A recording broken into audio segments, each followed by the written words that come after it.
At first look, you might think nothing is happening with the Nick Reiner case. But when you look at the law side, the mind side, and the right and wrong side, it's moving a lot. Right now, the court is not trying to figure out if Nick is guilty or not guilty.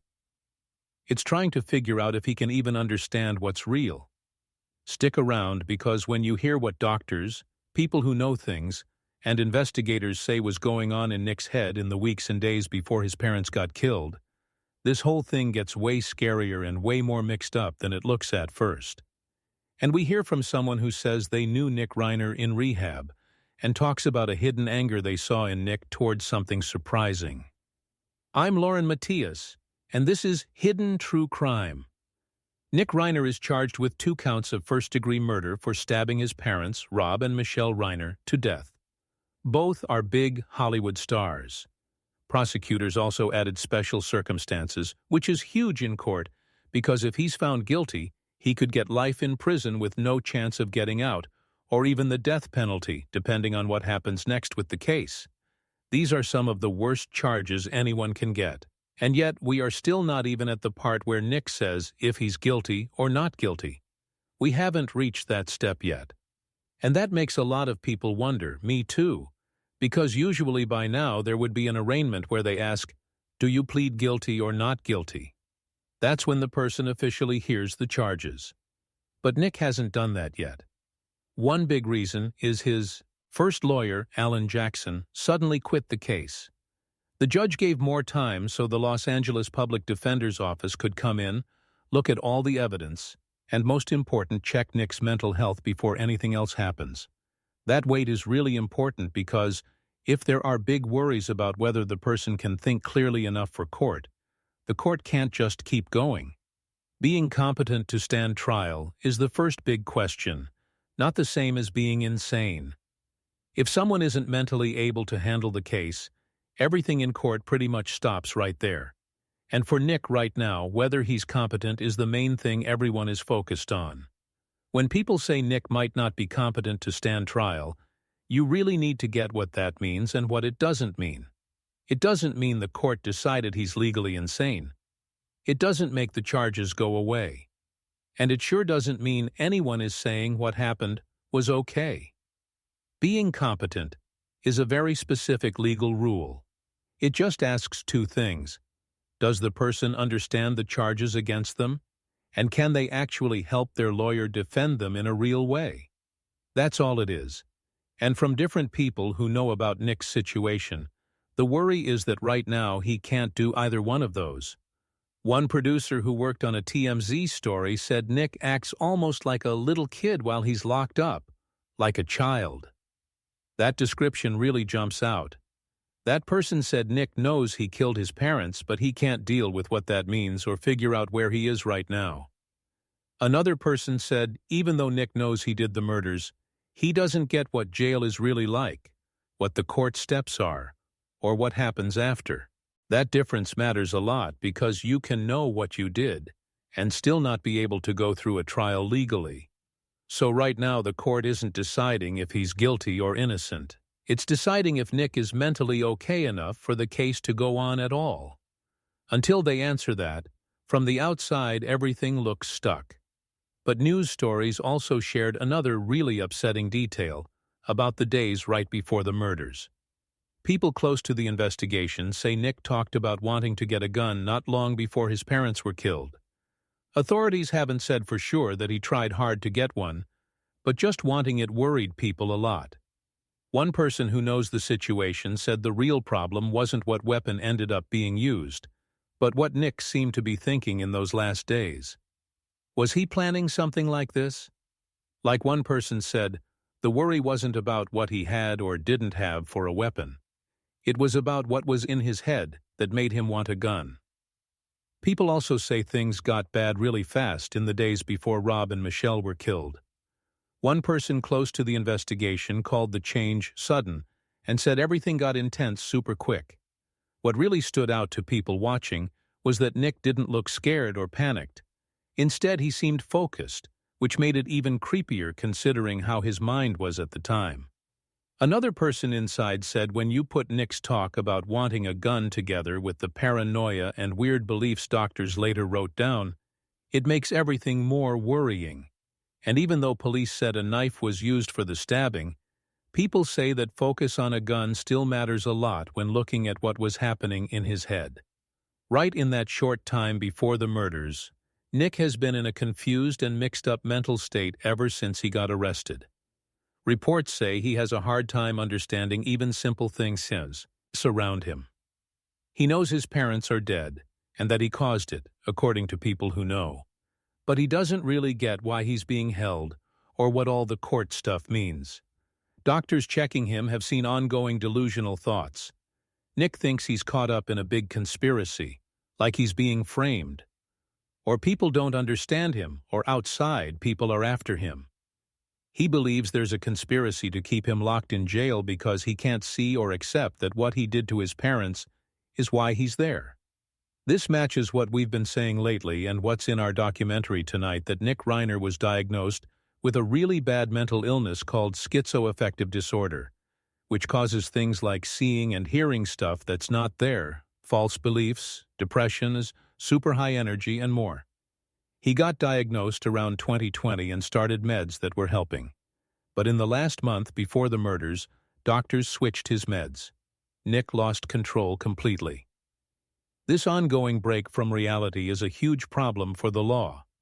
To be competent, the person has to understand the charges in a clear way, talk to their lawyer, think about choices, and make decisions based on what's really happening, including what to plead, guilty or not guilty.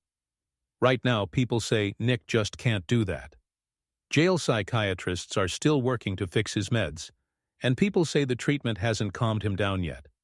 One person said, quote, "His meds are still not right, and the doctors in the jail are trying to figure it out.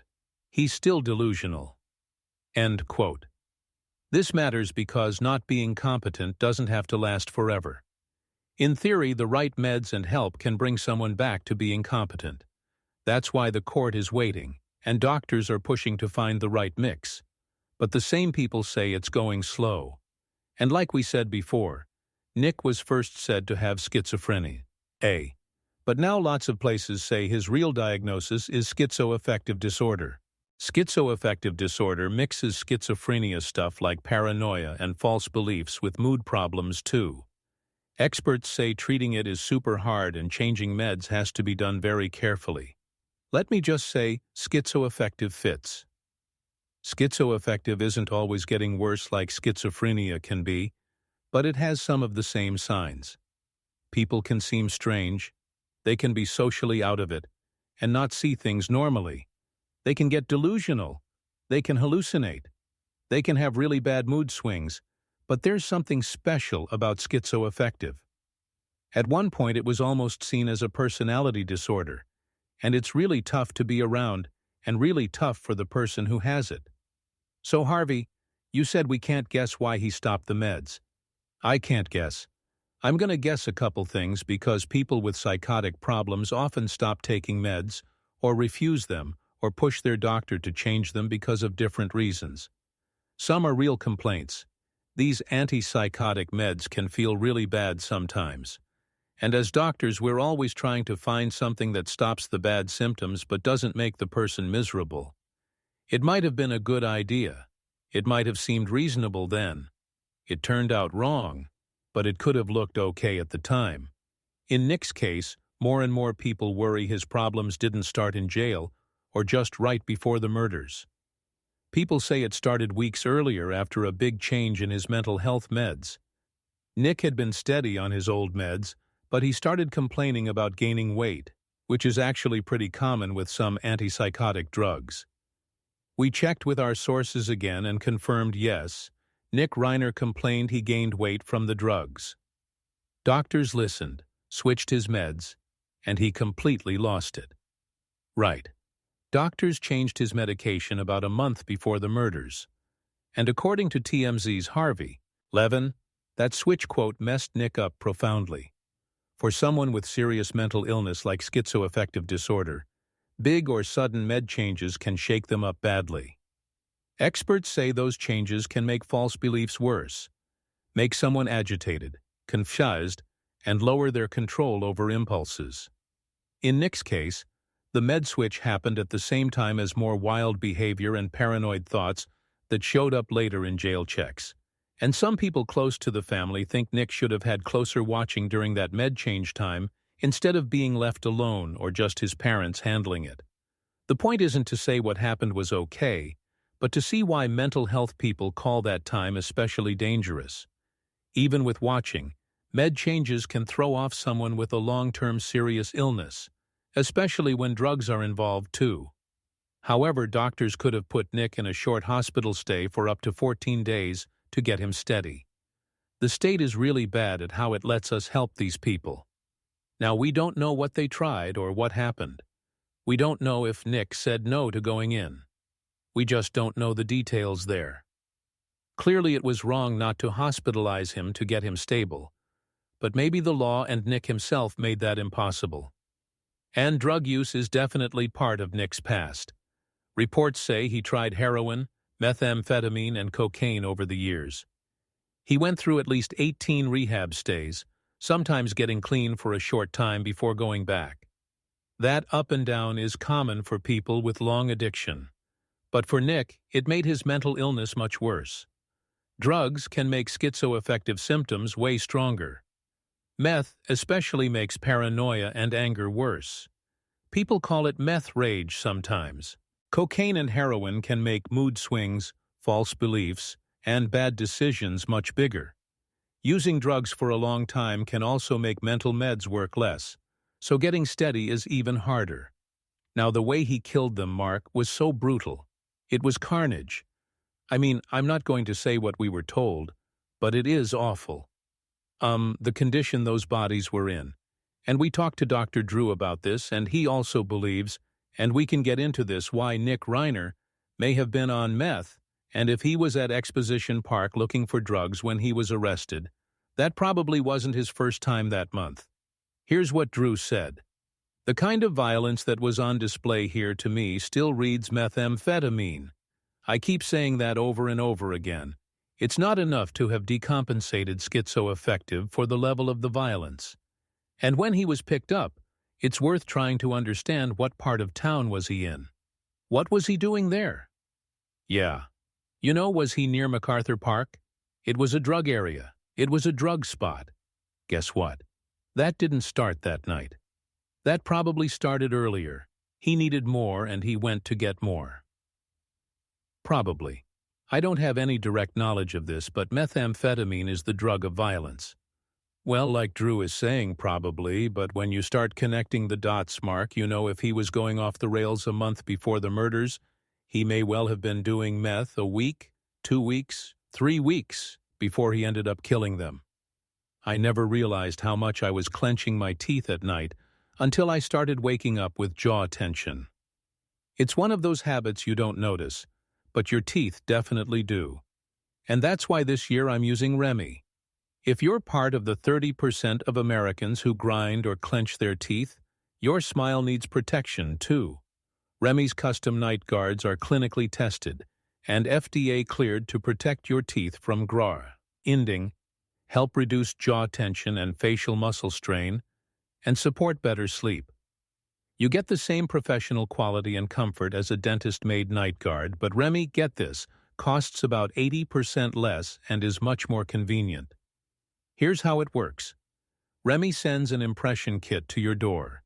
You follow their step-by-step instructions, send it back, and Remy crafts your custom-fit night guard. Once it arrives, you're ready to start protecting your teeth while you sleep. It really is that simple. And you don't even have to schedule an appointment.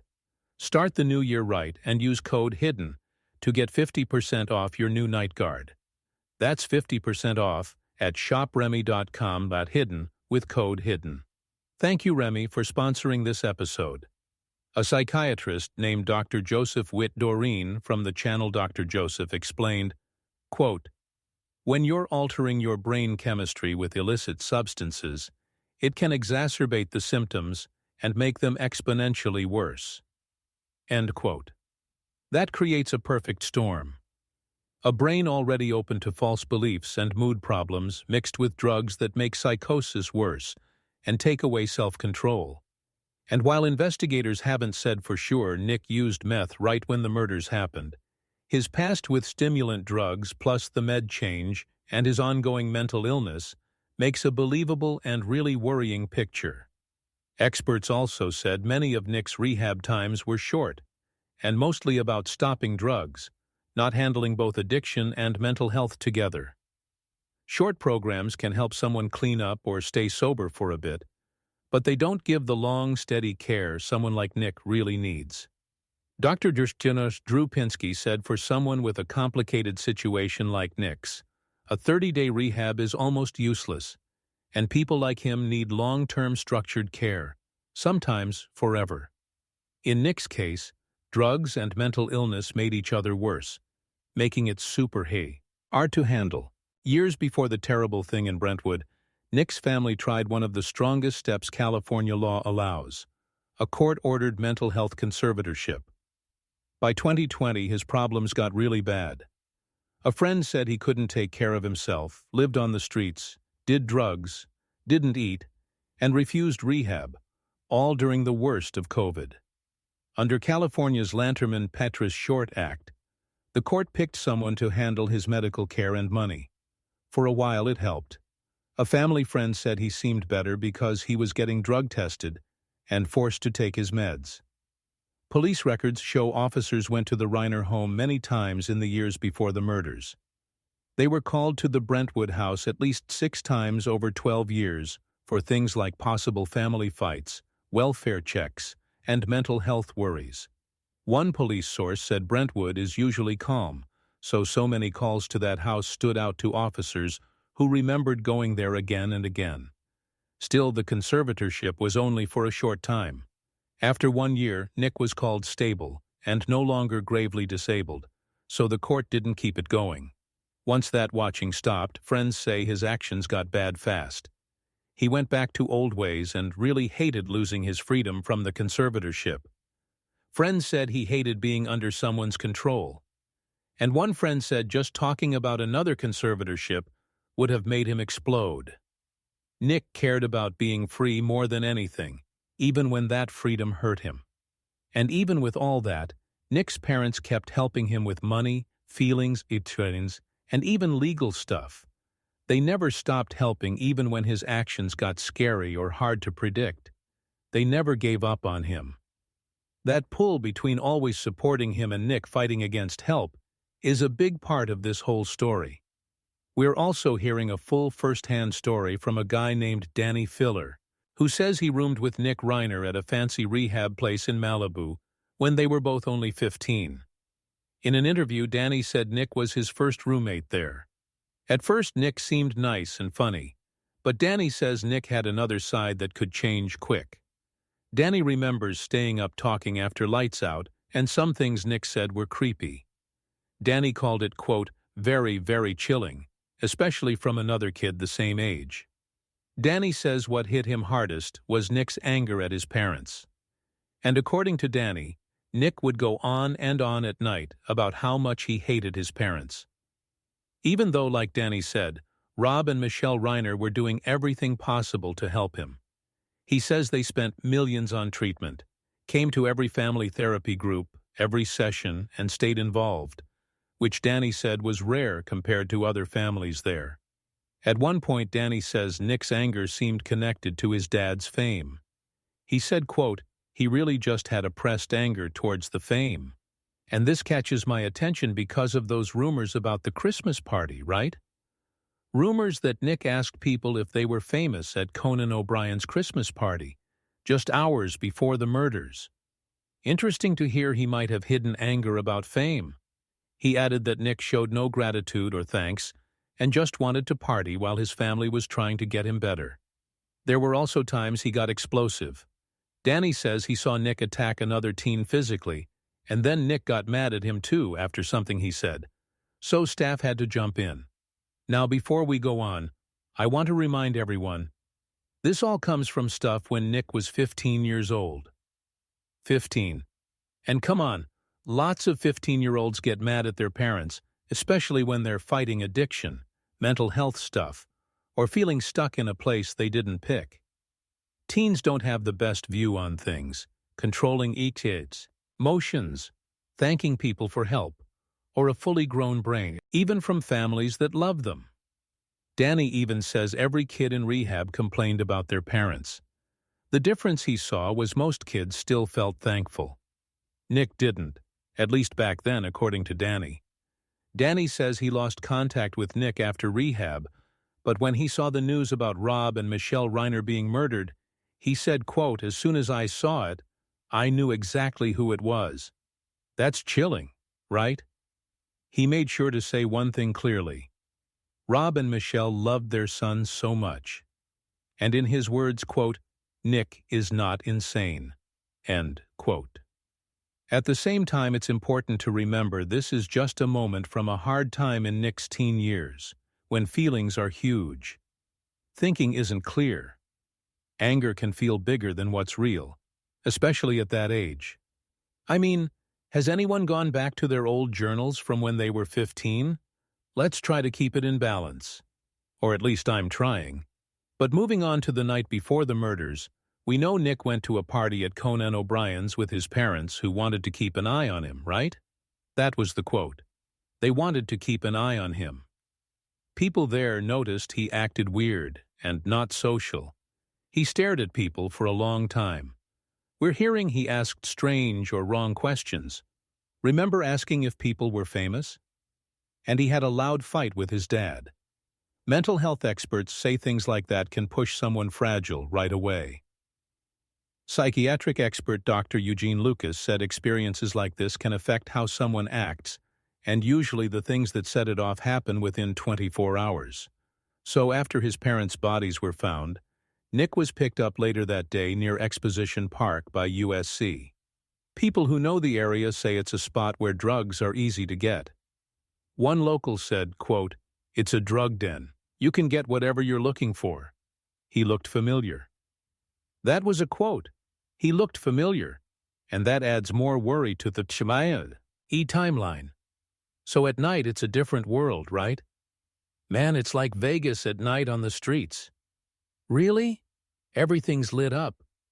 What I mean is, people, what can you find out here?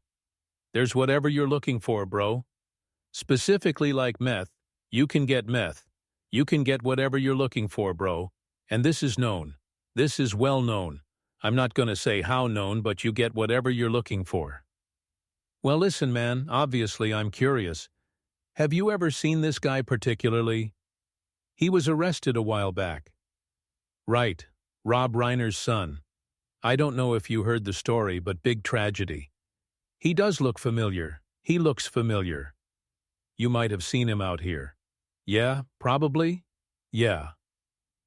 With Nick in custody now, law people think his defense will probably try a not guilty by reason of insanity plea. TMZ's Charles Latibaudiere said when Alan Jackson said publicly Nick was not guilty, what he really meant was not guilty by reason of insanity, and there's, quote, "no way he'll plead not guilty," end quote. Jackson later quit the case, saying reasons beyond our control and beyond Nick's control. People say Nick's family was shocked and upset by both the quitting and Jackson's public words, which they thought brought extra attention to something already so painful. This morning I had to withdraw as Nick Reiner's counsel. Circumstances beyond our control, but more importantly circumstances beyond Nick's control, have made it sadly impossible for us to keep representing Nick. I'm legally and ethically not allowed to explain all the reasons. I know that's what everyone wants to know. We expect the public defender to step in. They've already been appointed, and will capably protect Nick Reiner's interests as he moves through the system. But be clear. Be very clear about this. My team and I stay deeply committed to Nick Reiner and his best interests. In fact, we know, not just think, we know the legal process will show the true facts around this case, Nick's case. Boy, I'll tell you. Tell me your feelings as you're saying that because it really hit me. Well, I thank you for that. Truly the best word is frustration. Obviously everything I said is absolutely true, It stays true. I can't say enough how committed my whole team and I became to Nick and his best legal interests through this. It was like a rocket ship for 3 weeks. We did almost nothing else. And you know how it is when you go into triage mode. You've had cases where you drop everything and just move. You forget any personal life you have. You still handle other clients, obviously, but mostly you're in triage moving super fast, trying not to fall behind the government. That's what keeps defense lawyers fighting, making sure you're not just keeping up, but getting ahead. So we did that for 3 weeks, and having to step aside was incredibly frustrating. There's also the question of who's paying for Nick's defense. He never really had his own job and depended on his parents for money. After his arrest, people say his brother and sister stopped giving any money. Some stories say legal costs might come from his parents' estate now, which a lot of people call tragic and strange. Legally, Nick gets a lawyer no matter what, but money affects things like expert helpers, private checks, and getting ready for trial. Nick's siblings Jake and Romy Reiner are grieving quietly. A source called their pain layered. I can only imagine, saying in some ways they feel like they lost their brother too. They've decided not to talk in public even as news gets bigger, and friends say they're trying to honor their parents' way of being kind and leading. This case keeps showing big problems in how mental illness, addiction, and the court system meet. Short fixes, med changes without good watching, and not enough long-term help options all matter. As the case goes on, checks on competency will decide a lot. Nick's next court date is February 23, 2026. What happens from now until then will shape not just what the law decides, but how everyone sees this whole story in a bigger way. It will make the court, the public, and all of us face what happens when really bad mental illness, addiction, and a system that uses short answers crash together in the worst and most permanent tragic way. Recently, my husband and co-host, Dr. John Matthias, who's a clinical and forensic psychologist, came on to talk about the case from the mind side, and you can find those episodes linked in the description. There are 2 of them. But also hit subscribe and the bell for notifications so you know when our episodes come out, because Dr. John will be back this week for an even deeper look at the psychology behind this heartbreaking murder.